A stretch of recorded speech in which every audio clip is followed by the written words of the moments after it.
یہ ہے دنیا کا سب سے خطرناک پاورفل پوائنٹ۔ 30 میل کی اس چھوٹی سی جگہ کو کنٹرول کرنے کا مطلب ہے پوری دنیا پہ راج کرنا، اور اسے بلاک کرنے کا مطلب ہے پوری دنیا کو تباہ کر دینا۔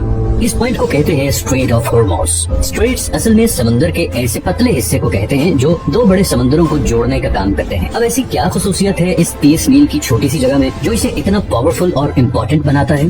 ہماری زمین کے 70% حصے پر سمندر ہیں، اور انہی سمندروں کے ذریعے دنیا کی 80% ٹریڈ ہوتی ہے۔ کسی بھی وقت تقریباً 50,000 سمندری جہاز ان سمندروں کو کراس کر رہے ہوتے ہیں، لیکن بدقسمتی سے ان سمندروں سے گزرنا کوئی آسان کام نہیں۔ قدرتی جغرافیہ کی وجہ سے ان سمندروں میں ایسے اسٹریٹ یا چوک پوائنٹس بنے ہوئے ہیں جو اگر کسی بھی وجہ سے بلاک ہو جائیں تو پوری دنیا کی اکانومی ہل کے رہ جائے گی۔ یہی ہوا تھا مارچ 2021 میں، جب ایک کارگو شپ سوئز کنال میں 6 دنوں کے لیے پھنس گئی تھی اور پوری دنیا کو $10 بلین کا نقصان اٹھانا پڑا۔ اس کے علاوہ بھی دنیا میں بہت سے چوک پوائنٹس ہیں، جیسے کہ پیناما کینال جو پیسفک اور اٹلانٹک اوشن کے درمیان ٹریڈ کو کنٹرول کرتی ہے، کیپ آف گڈ ہوپ جو پورے افریقن کانٹیننٹ کی ٹریڈ فلو کنٹرول کرتا ہے، اسٹریٹ آف جبرالٹر جو کہ میڈیٹرینین اور اٹلانٹک سی کے درمیان ٹریڈ کنٹرول کرتا ہے، ڈینش اسٹریٹ بالٹک اور نارتھ سی ٹریڈ کو کنٹرول کرتا ہے، ٹرکش اسٹریٹ میڈیٹرینین اور بلیک سی کے درمیان ٹریڈ کنٹرول کرتا ہے، اور آخر میں اسٹریٹ آف ملاکا جو پیسفک اور انڈین اوشن کی ٹریڈ کو کنٹرول کرتا ہے۔ لیکن ان میں سے کوئی بھی پوائنٹ اتنا ڈینجرس اور امپورٹنٹ نہیں جتنا اسٹریٹ آف ہارموز ہے، اور اس کی وجہ یہ ہے کہ پرشین گلف اور گلف آف عمان کو کنیکٹ کرنے کا یہ واحد راستہ ہے، اور یہی سے سارے سمندری جہاز نکل کے پوری دنیا میں جاتے ہیں۔ اب پرشین گلف بہت امپورٹنٹ جگہ ہے کیونکہ 8 کنٹریز اپنی کوسٹ لائن اس کے ساتھ شیئر کرتے ہیں، جس میں ایران، عراق، کویت، سعودی عرب، بحرین، قطر، UAE اور عمان شامل ہیں۔ ان میں سے 4 ملکوں کے لیے باقی دنیا سے کنیکٹ کرنے کا واحد راستہ ہی اسٹریٹ آف ہارموز ہے۔ اب اگر آپ مڈل ایسٹ کے بارے میں تھوڑا بہت جانتے ہیں تو یہ آپ کو پتا ہی ہوگا کہ مڈل ایسٹ کی پہچان اس کا تیل ہے۔ یہ تیل آج بھی ہماری دنیا کا سب سے بڑا انرجی سورس ہے۔ پوری دنیا کی 33% انرجی کنزمپشن تیل سے ہوتی ہے، چاہے وہ ٹرانسپورٹ کے ذریعے ہو جیسے کہ گاڑی، ٹرین، جہاز یا پھر بجلی بنانے والے پاور پلانٹس۔ ان تمام سیکٹرز میں 70% آئل استعمال ہوتا ہے۔ اب آئل کا مسئلہ یہ ہے کہ یہ دنیا میں بہت کم جگہوں پہ پایا جاتا ہے۔ اس سرکل میں دنیا کا آدھا تیل ان 8 کنٹریز کے پاس ہے، اور بات صرف یہی ختم نہیں ہوتی بلکہ دنیا کے 40% نیچرل گیس ریزروز بھی اسی سرکل میں موجود دیشوں کے پاس ہیں۔ اب نیچرل گیس تیل اور کوئلے کے بعد دنیا کا تیسرا سب سے بڑا انرجی سورس ہے۔ برٹش پیٹرولیم کے مطابق ایران کے پاس دنیا میں سب سے زیادہ گیس کے ریزروز ہیں۔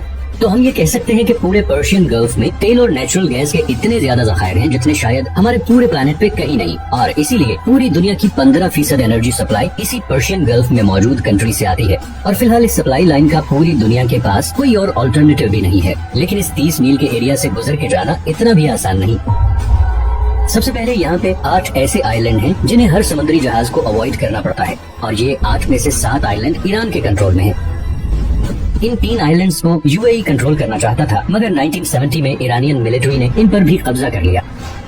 اس سارے ایریا پہ تقریباً ایران کا ہی کنٹرول ہے۔ دوسرا، یہ جو ریڈ ہائی لائٹڈ ایریاز آپ دیکھ رہے ہیں، یہاں پر سمندر کم گہرا ہے اور آئل ٹینکرز کے لیے یہاں سے گزرنا تقریباً ناممکن ہے۔ اتنی مشقت کے بعد پرشین گلف سے نکلنے والا میجورٹی تیل ایسٹ ایشیا کی طرف جاتا ہے، جس میں سے 76% تو صرف 5 کنٹریز کے پاس جاتا ہے۔ سب سے پہلے آتا ہے چائنا۔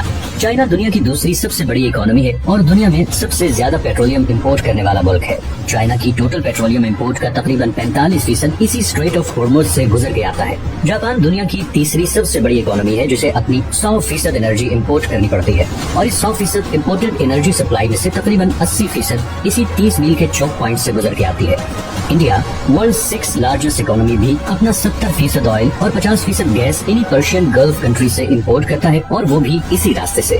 اسی طرح ساؤتھ کوریا جو کہ دنیا کی 10th لارجسٹ اکانومی ہے، اپنا 70% تیل انہی پرشین گلف کنٹری سے ٹینکرز کے تھرو امپورٹ کرتا ہے، جو اسی 30 میل کے اسٹریٹ آف ہارموز سے گزر کے آتے ہیں۔ تو اگر یہ 30 میل کی چھوٹی سی جگہ کسی بھی وجہ سے لمبے عرصے کے لیے بلاک ہو جائے تو دنیا کی دوسری، تیسری، چھٹی اور 10ویں اکانومیز بالکل کلیپس کر جائیں گی، اور اسی طرح پرشین گلف میں موجود ان تمام 8 کنٹریز کا سورس آف ریونیو بھی ختم ہو جائے گا، اور ایز اے ریزلٹ پوری دنیا میں ایک زبردست اکنامک کرائسس آ جائے گا۔ اسی لیے یہ جگہ دنیا کا سب سے خطرناک اور امپورٹنٹ چوک پوائنٹ ہے، اور اسی لیے دنیا کے سارے سپر پاور کنٹریز کی اس میں کڑی نظر ہوتی ہے۔ امریکہ نے بھی اسی لیے UAE، عمان، عراق، سعودی عرب اور بحرین میں درجنوں ملٹری بیسز بنائے ہوئے ہیں تاکہ وہ ایران پہ نظر رکھ سکے اور آئل کی اسموتھ سپلائی کو یقینی بنا سکے۔ دوسری طرف ایران پہلے ہی کسی بھی جنگ کی صورت میں کئی دفعہ یہ اسٹریٹ بلاک کرنے کی دھمکی دے چکا ہے، اور اگر ایسا ہو گیا تو نہ صرف گلوبل اکانومی ہل کے رہ جائے گی بلکہ عین ممکن ہے کہ World War III کی بھی شروعات ہو جائے۔ اگر آپ کو یہ ویڈیو پسند آئی ہے تو اسے لائک اور چینل کو سبسکرائب ضرور کر لیں، اور اگر آپ کے پاس کوئی سجیشنز ہیں تو کامنٹ میں ضرور بتائیں۔ میں نے ابھی بہت سے انٹرسٹنگ ٹاپکس پہ ویڈیوز بنانی ہیں، تو آپ کی سپورٹ بہت ضروری ہے۔ اپنا خیال رکھیے گا، ملتے ہیں نیکسٹ ویڈیو میں۔